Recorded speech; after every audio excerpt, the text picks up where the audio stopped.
Next question बच्चे हमारे पास क्या है, थर्ड नंबर क्वेश्चन में क्या बोलते हैं बच्चे, वो बोलते हैं किसी पीरियड में 616 सदस्यों वाली एक सेना आर्मी की टुकड़ी को 32 सदस्यों वाले एक आर्मी बैंड के पीछे मार्च करना है। मार्च करने का मतलब क्या बच्चे, उसके पीछे उसको चलना है। दोनों समूहों को समान संख्या वाले स्तंभों में मार्च करना है और उन स्तंभों की अधिकतम संख्या क्या है जिसमें वे मार्च कर सकते हैं। बच्चे इस क्वेश्चन के अंदर सबसे इम्पोर्टेंट जो शब्द है वो क्या है आपके पास, अधिकतम। ये यूजफुल नॉलेज के लिए आपकी, कि जहाँ पे आपको वर्ड दिखाई दे जाए अधिकतम, तो इसका मतलब हमें वहाँ पे क्या निकाल के दिखाना है उसको, HCF। क्या निकालना है, HCF। तो मैं यहाँ पे लिख देता हूँ आपके सामने कि ताकि किसी बच्चे को कोई भी प्रॉब्लम ना हो कि स्तंभों की अधिकतम संख्या की अधिकतम संख्या ज्ञात करने के लिए हमें किस किस का, 616 तथा 32 का HCF ज्ञात करना है। यही हमारे लिए इम्पोर्टेंट बात है, बाकी सब आसान है। तो कैसे करते हैं बच्चे, मैंने पीछे आपको सिखा भी दिया है कि हम किसी चीज़ का HCF कैसे ज्ञात करते हैं। अगर फिर भी किसी बच्चे को समझ में नहीं आया तो हम दोबारा कर लेते हैं। उसने दे रखा है 616। सबसे पहले हमें भाज्य और भाजक की पहचान होनी चाहिए। मेरे ख्याल से आप सभी बच्चों को अब तक पहचान हो चुकी होगी। तो मैं लिखता हूँ यहाँ पे 616 और उसको डिवाइड कराता हूँ 32 से। जब मैं इसको 32 से डिवाइड कराऊंगा तो कितना आएगा बच्चे, सबसे पहले जाएगा 32 पे। तो 32 पे जाने के बाद मेरा जो 61 में से अगर 32 जाएंगे तो कितना बचेगा, 29। और ऊपर से उतारता हूँ मैं 6, फिर जाएगा 9 पे, कितना आएगा 288। अब हमारे पास जो शेषफल है वो कितना बच गया, 88। तो सॉरी 88 नहीं, 8, 296 में से 288 के तो कितना बचता है, 8। तो फिर मैं उसके बाद दोबारा 32 को 8 से डिवाइड करता हूँ तो कितना आएगा, 8 चौके 32। तो यहाँ पे जो हमारा शेषफल है वो कितना आ गया है, 0। जब हमारा शेषफल 0 आ गया है तो हम बस एक दो लाइन लिखते हैं। वो क्या बोलते हैं कि जो 616 है, 616 को मैं क्या लिख सकता हूँ, जो इसकी स्टैंडर्ड फॉर्म है A=B² + R, कि 32 गुणा 19 जमा जो शेषफल है, शेषफल कितना है हमारे पास, 8। इसी प्रकार जो 32 है, 32 को मैं कैसे लिख सकता हूँ, 8 चौके 32 और जो शेषफल हमारा कितना है वो जमा में 0।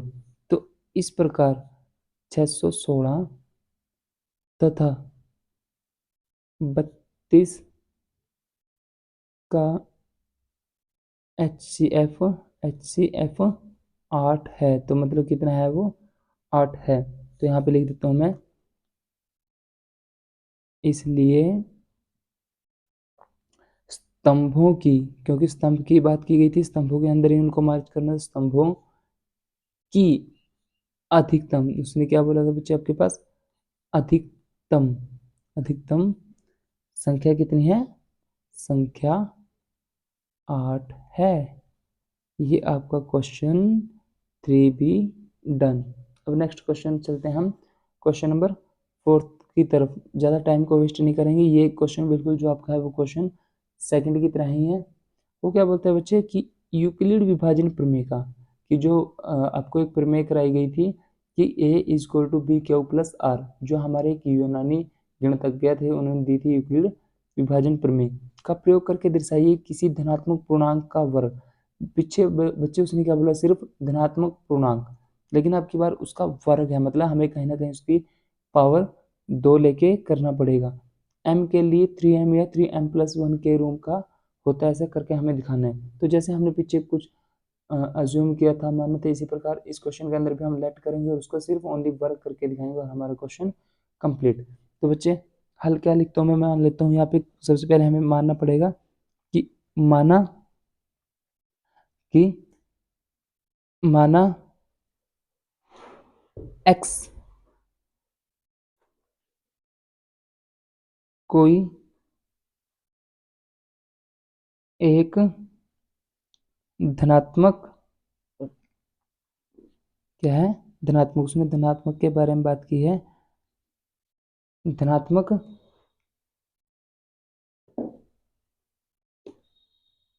पूर्णांक है। क्या है कि हमने मान लिया है कि जो x है कोई क्या है, एक धनात्मक पूर्णांक है। तब मैं क्या लिखूंगा कि तब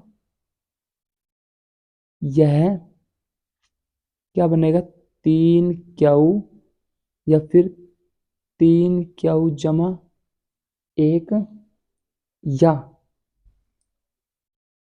3q जमा 2 के रूप का होगा। बिल्कुल सेम क्वेश्चन सेकंड क्वेश्चन की तरह ही है बच्चे, वो होगा। अब हमें जो सिद्ध करना है, तो यहाँ लिख देता हूँ सिद्ध करना है। जो उसने हमसे बोला सिद्ध करना है, वो क्या बोला, उसने वर्ग के बारे में बात की है कि प्रत्येक वर्ग 3m या फिर 3m जमा 1 के रूप का होता है, या फिर के रूप में लिखा जा सकता है। बस सिंपल सी बात। तो हम क्या लिखते हैं कि जो 3 क्या हुआ उसका स्क्वायर बराबर कितना आएगा बच्चे, वो आता है मेरे पास 9 क्या होगा स्क्वायर बराबर में, इसको क्या लिख सकता हूँ 3 बार और फिर 3 क्या पूरे का स्क्वायर। और मैं मान लेता हूँ जो 3 क्या वो मेरा क्या है 3m है, तो मैं यहाँ लिख देता हूँ 3m, जहाँ पे जो m की वैल्यू है मेरे पास, जहाँ m की वैल्यू कितनी है 3 क्या हो स्क्वायर, कितनी आएगी बच्चे 3 क्या हो स्क्वायर। इसी प्रकार 3 क्या आएगा बच्चे 3 क्या हो +1 का स्क्वायर। तो मतलब एक प्रकार से होल स्क्वायर, तो इसको खोल दीजिए, क्या दे रखा है उसने कि मतलब 3 का स्क्वायर 9 क्या हो स्क्वायर +6 क्या हो +1। बस सिंपल सी बात है। तो मैं यहाँ से क्या कर सकता हूँ बच्चे, यहाँ से मैं फर्स्ट दो टर्म से 3 कॉमन ले सकता हूँ, अंदर आएगा 3 क्या हो स्क्वायर जमा 2 क्या हो और साथ में +1, साथ में क्या आएगा बच्चे +1। और जब +1 लिख दिया मैंने, तो यहाँ पे मैं इसको क्या राइट कर सकता हूँ कि बराबर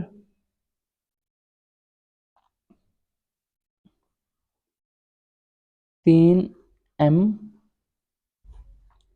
+1, 3m+1, जहाँ पे मैं यहाँ पे जो m की वैल्यू है वो मेरे को वैसे भी ऑलरेडी वर्ग में ही दिखानी थी। तो जहाँ पे जो m की वैल्यू वो मेरे पास कितनी आएगी 3 क्या स्क्वायर जमा 2 क्या, देन जो आपके पास क्या आएगा 3 क्या जमा 2 का वर्ग, जमा 2 का वर्ग। यहाँ पे बच्चे होल स्क्वायर का फॉर्मूला हो जाएगा, तो क्या बनेगा वो आपके पास 9 क्या स्क्वायर जमा 12 क्या जमा 4। तो यहाँ से मैं कॉमन ले लेता हूँ 3 को, तो अंदर क्या बचेगा 3 क्या स्क्वायर जमा 4 क्या और साथ में 1, साथ में यहाँ पे मैंने कर दिया 1 और यहाँ पे प्लस में 1। उसका रीजन है कि 3 1 3 +4। तो यहाँ पे मैं क्या लिख सकता हूँ 3, ये पूरी वैल्यू होगी मेरे पास m+1। क्यों, क्योंकि यहाँ पे जो m है, अब m की वैल्यू कितनी आ गई है 3 क्या स्क्वायर जमा 4 क्या +1। तो इस प्रकार ये आपने क्या है इसके जो वर्ग का रूप को हमने लिख के दिखा दिया है। नेक्स्ट क्वेश्चन क्या बोलता है बच्चों, नेक्स्ट क्वेश्चन में आपके पास बोलता है कि यूक्लिड विभाजन प्रमेय का प्रयोग करके दर्शाइए कि किसी धनात्मक पूर्णांक का धन 9 क्यू या फिर 9 क्यू+8 के रूप का होता है। बिल्कुल सेम एज कॉपी है क्वेश्चन नंबर 4 की तरह। तो चलो ज़्यादा टाइम को वेस्ट ना करते, सबसे पहले हम इसमें एज्यूम कर लेते हैं। तो क्या करता हूँ मैं, माना x कोई एक धनात्मक, जिसके बारे में अगर वो ऋणात्मक के बारे में बात करें तो बच्चे ऋणात्मक लिखोगे, अगर धनात्मक के बारे में बात करते हैं तो धनात्मक लिखें। माना x कोई एक धनात्मक पूर्णांक है। क्या है? धनात्मक पूर्णांक है, ऐसा हमने मान लिया है ऑलरेडी। तब हम क्या बोलते हैं, तब यह है 3m या फिर 3m+1 या फिर 3m+2 के रूप का होगा, के रूप का होगा। सब कुछ बच्चे क्वेश्चन नंबर सेकेंड और फोर्थ की जैसे ही है। तब हमें क्या है, हमें लिख देता हूँ मैं, हमें सिद्ध करना है। ये जो दो इन क्वेश्चन बच्चे वो ज़्यादातर थ्योरेटिकल हैं एज कंपेयर टू प्रैक्टिकल। तो इन प्रत्येक का ये घन आएगा बच्चे, सॉरी मैं धन बोल चुका था, प्रत्येक घन का घन 9 क्यू या फिर 9 क्यू+1 या फिर 9 क्यू+8 के रूप में लिखा जा सकता है, में लिखा जा सकता है। तो चलिए हम काम को जल्दी स्टार्ट करते हैं। सबसे पहले हम बात कर लेते हैं 3m की, 3m की, कि जो 3m का घन आएगा वो कितना आएगा, वो आएगा 27m3। और मैं इसको सकता हूँ 9 और अंदर m 3m का क्यूब, जहाँ पे जो मेरे पास ये बन चुका है 9 क्यू, और जो क्यू है वो क्या आएगा 3m का क्यूब। इस प्रकार 3m+1 का क्यूब, यहाँ से बच्चे फॉर्मूला बन गया है a+b का होल क्यूब, की जो 3m+1 का होल क्यूब है वो आपके पास कितना होता है, वो चीज़ करके दिखानी पड़ेगी अब आपको यहाँ पे।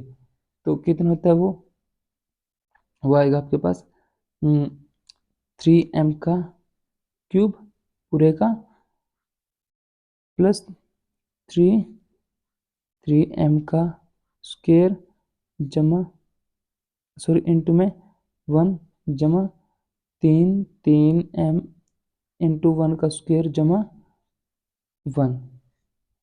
इस प्रकार मैं यहाँ से कर सकता हूँ कि 3 3 9 27m की 3 जमा 27m² जमा 9m जमा 1।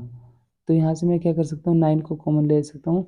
तो 9 कॉमन आ गया तो अंदर कितना बचेगा, 3m 3 जमा 3m² जमा 3m जमा 1।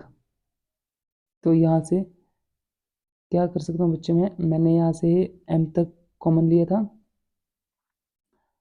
कि यहाँ, सॉरी यहाँ से कॉमन लिया तो 3m² जमा 3m और प्लस में 1 बच चुका है मेरे पास। यहाँ कोई 3 नहीं आएगा, यहाँ तक 1 बच चुका है। तो मैं इसको क्या लिख सकता हूँ, 9 क्या लिख सकता हूँ बच्चे में इसको, 9 क्या+1, मतलब जहाँ पे जो मेरा अब क्या है वो क्या बन चुका है, 3m का क्यूब जमा 3m² जमा m। इसी प्रकार नेक्स्ट तो मैं यहाँ लिख देता हूँ, और जो लास्ट क्यूब उसने पूछा है किस चीज़ का, कि 3m+2 का होल क्यूब। तो मेरे पास कितना बनेगा, वो बनता है मेरे पास 3m का क्यूब जमा 3